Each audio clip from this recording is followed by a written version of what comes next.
the Mother Mariam murders. I have actually done a couple of shows on this. The claim that they make is that something in the range of 57 people died of, I want to say, tuberculosis on Mother Mariam's Abbey. Now, if I remember correctly, and I do remember correctly, I'm trying to remember if it's the right disease, but this was an epidemic throughout Greece. And so many people were going to the monasteries in the hope of finding at least some spiritual healing, etc. Mother Mariam provided lodging for them. Some of them who were later in life bequeathed their land to the monastery. All of these are normal things that have happened throughout church history. And it was making the state church and the state very jealous. There's no way around that. It was. And they wanted the land. They wanted the money that people were giving and so on and so forth. So originally, this was before the reign of Spiridon Vlachos of the New Calendarists. They were going to try to prosecute Mother Mariam for illegal importation of olive oil. You can see this. This is while they knew deaths were happening. These things weren't public. There was an epidemic going on.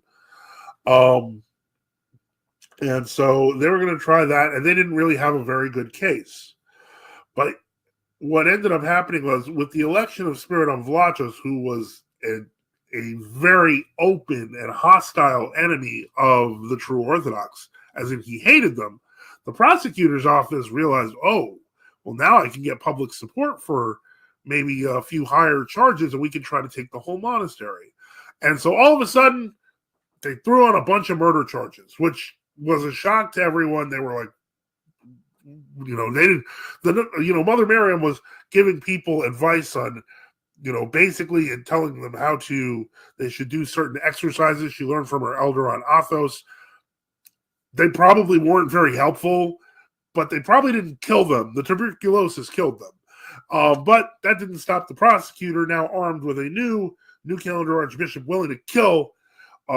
He was like, we're going all in. We're going to put her in jail for murder, and we'll take all the land. This plan did not work very well.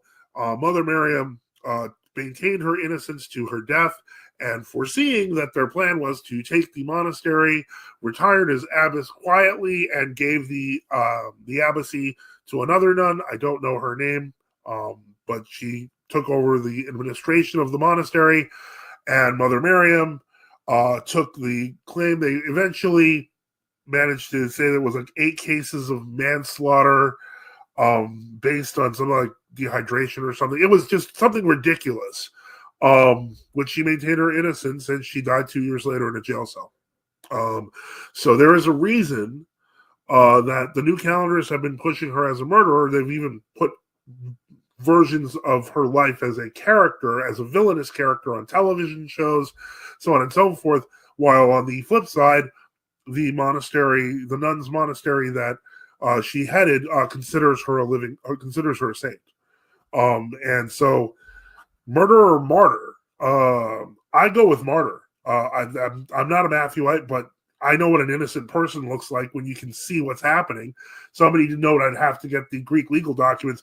Actually, just based on the details of the case, I mean, I could make a pretty good case without it. But I bet you those legal documents are going to be things like, "You caused this. No, I didn't. I'm innocent. It doesn't matter.